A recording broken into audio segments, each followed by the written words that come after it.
Shalom saudaraku yang dikasihi Tuhan Yesus Kristus. Selamat pagi, salam sejahtera untuk kita semuanya. Selamat datang kembali di Renungan Rohani pagi hari ini. Semoga saudara yang terkasih dalam keadaan sehat selalu.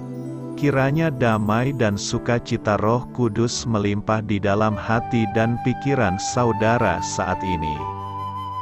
Sebelum kita mulai renungan pagi ini, marilah kita bersama-sama berdoa.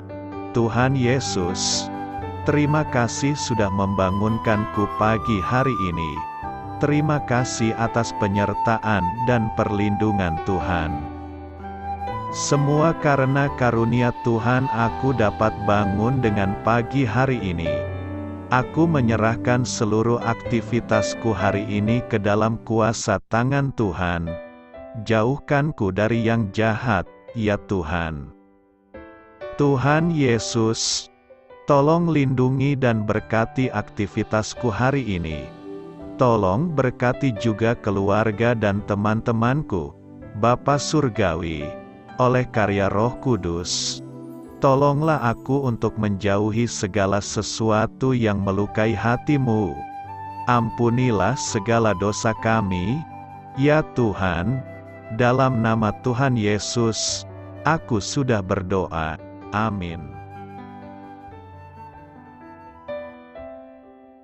Sahabat saudara rohani, pembacaan ayat emas Alkitab renungan kita hari ini terambil dari 2 Timotius 4 ayat 1 sampai dengan ayat 5. Di hadapan Allah dan Kristus Yesus yang akan menghakimi orang yang hidup dan yang mati, aku berpesan dengan sungguh-sungguh kepadamu demi penyataannya dan demi kerajaannya.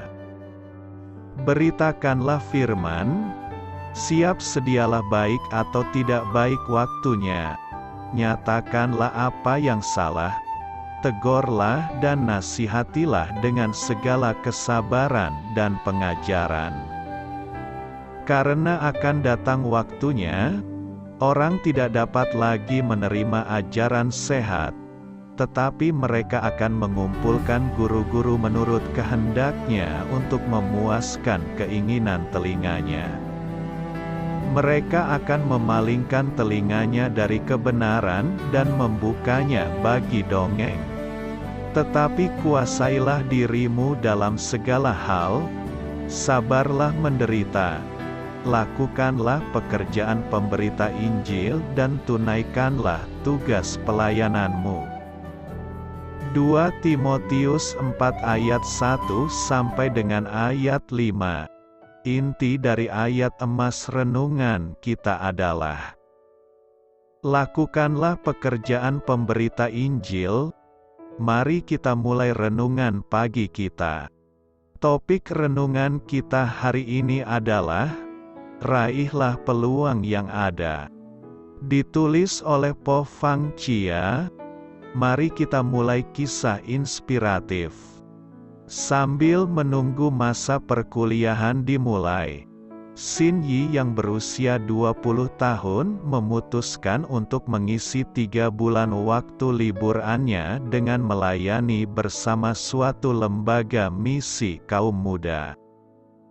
Keputusan itu sepertinya diambil pada waktu yang tidak tepat, mengingat pembatasan sosial semasa COVID-19 yang mencegah diadakannya pertemuan tatap muka. Namun, Xin Yi segera menemukan jalan. Kami tidak dapat bertemu anak-anak muda itu di jalanan, di pusat perbelanjaan, atau pujasera seperti biasa, ia bercerita. Namun, kami terus menjaga hubungan dengan anak-anak muda Kristen lewat Zoom untuk saling mendoakan dan melayani mereka yang belum percaya melalui telepon. Xin Yi melakukan apa yang dinasihatkan Rasul Paulus kepada Timotius. Lakukanlah pekerjaan pemberita Injil, 2 Timotius 4 ayat 5. Paulus memperingatkan bahwa orang-orang akan mencari guru-guru yang hanya memberitahu mereka apa yang ingin mereka dengar dan bukan apa yang perlu mereka dengar. Namun, Timotius dipanggil untuk berani dan siap sedia, baik atau tidak baik waktunya. Timotius menerima perintah, nyatakanlah apa yang salah. Tegurlah dan nasihatilah dengan segala kesabaran dan pengajaran. Meski tidak semua dari kita dipanggil untuk menjadi penginjil atau pengkhotbah, kita dapat melakukan bagian kita masing-masing dengan membagikan iman kepada orang-orang di sekitar kita. Orang-orang yang belum percaya akan binasa tanpa Kristus. Orang-orang percaya juga membutuhkan penguatan dan dorongan. Dengan pertolongan Allah, mari beritakan kabar baiknya, kapanpun dan dimanapun kita dapat melakukannya. Amin. Marilah kita renungkan di dalam hati kita. Apa yang membuat Anda enggan membagikan iman Anda?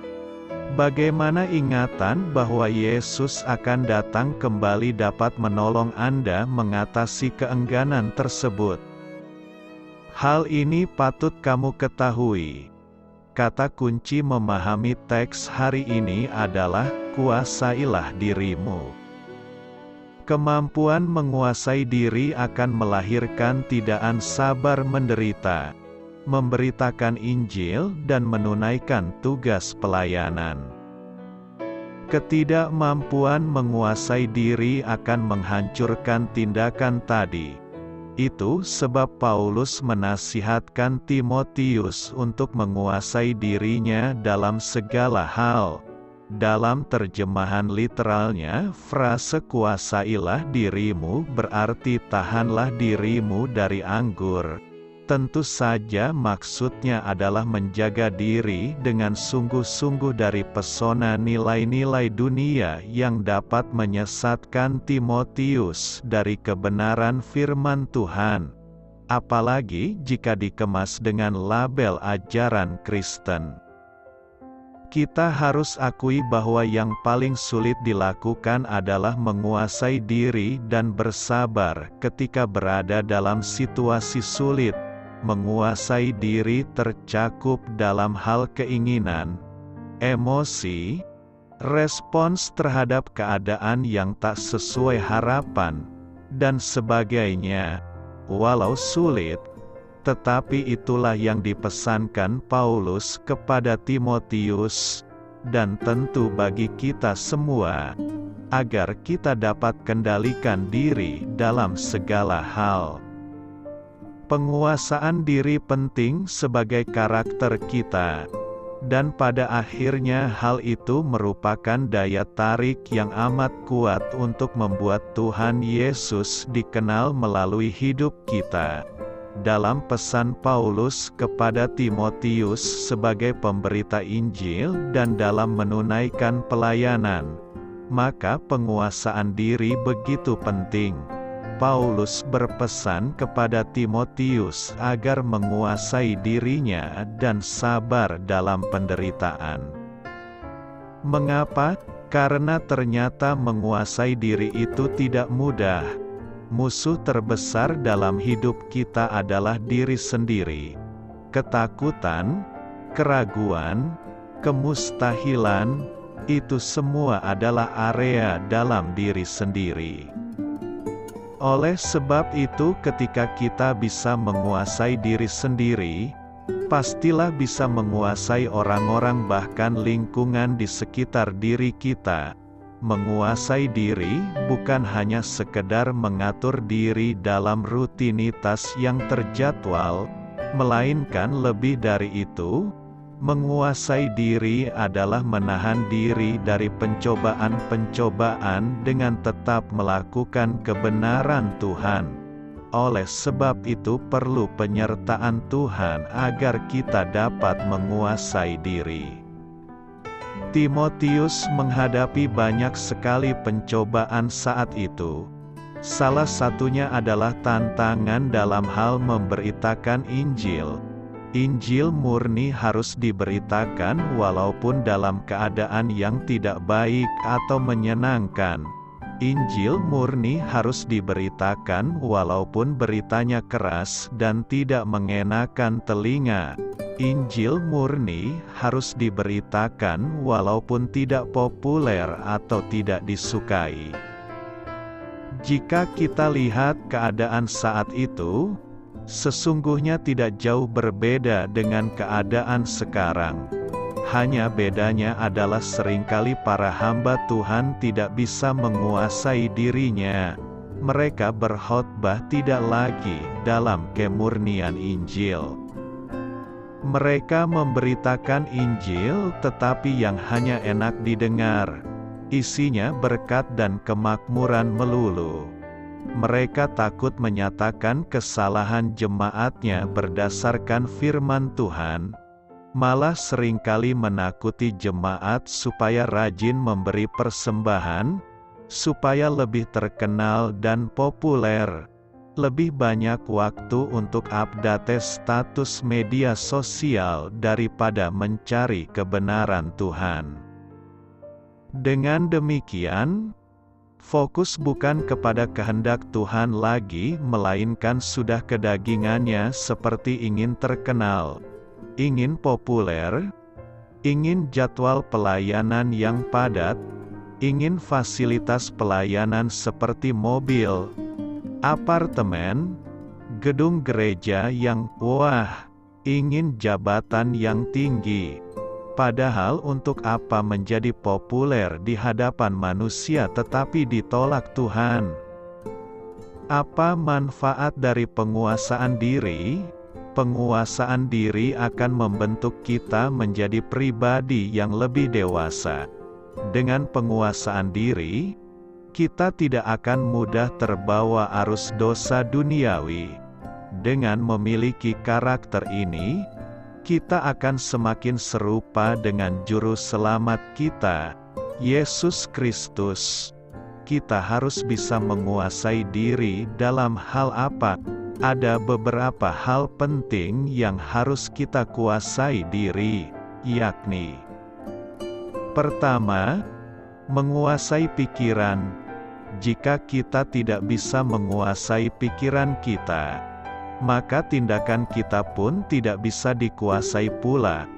Rasul Paulus berkata dalam suratnya di 2 Korintus 10 ayat 5b, "Kami menawan segala pikiran dan menaklukkannya kepada Kristus." Jadi bisa disimpulkan, bila pikiran kita terus terisi oleh firman Tuhan, segala perbuatan dan tindakan kita akan terarah dan terkontrol. Kedua, menguasai lidah atau ucapan.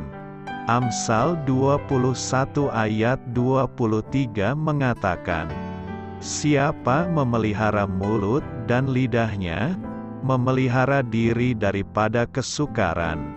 Maka dari itu, penting untuk kita untuk mengkontrol setiap kata-kata yang keluar dari mulut kita ini. Yakobus mengibaratkan lidah kita ini seperti api. Demikian juga lidah, walaupun suatu anggota kecil dari tubuh, namun dapat memegahkan perkara-perkara yang besar. Lihatlah, betapapun kecilnya api, ia dapat membakar hutan yang besar.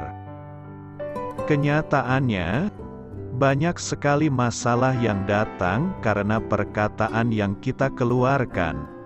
Jadi sebisa mungkin pergunakan dan kendalikan lidahmu. Gunakanlah lidahmu ini untuk membawa berkat dan bukan menjadi kutuk. Ketiga, menguasai mata. Ada tertulis, mata adalah pelita tubuh. Jika matamu baik, teranglah seluruh tubuhmu. Jika matamu jahat, gelaplah seluruh tubuhmu. Jadi jika terang yang ada padamu gelap, betapa gelapnya kegelapan itu. Jika kita tidak dapat menguasai mata kita, maka kita akan mudah sekali untuk terjerumus di dalam dosa. Contoh orang yang gagal menguasai dirinya, Simson. Simson adalah orang yang sangat terkenal dan diberkati. Ia diberikan kekuatan yang luar biasa. Ia bahkan mampu untuk mengalahkan ribuan tentara Filistin dan menguasai kota. Tetapi Simson tidak bisa menguasai dirinya dan tidak berdaya di hadapan Delilah. Akhirnya rambutnya yang merupakan pusat kekuatannya selama ini pun dipotong oleh Delilah. Akibatnya Simson tidak lagi memiliki kekuatan untuk mengalahkan musuh. Jadi penguasaan diri seseorang lebih penting daripada kekuatan fisik yang dimilikinya. Orang yang tak dapat mengendalikan diri adalah seperti kota yang roboh temboknya. Karena itu, kuasailah dirimu agar kita mampu melakukan kehendak Tuhan. Doa saya menyertai saudara sekalian. Marilah kita menyampaikan doa syafaat. Tuhan Yesus yang baik, tolonglah aku memanfaatkan setiap kesempatan yang ada untuk membagikan firman-Mu, agar orang lain dapat menemukan pengharapan dan penghiburan di dalam-Mu. Amin. Sampaikan permintaan saudara kepada Tuhan.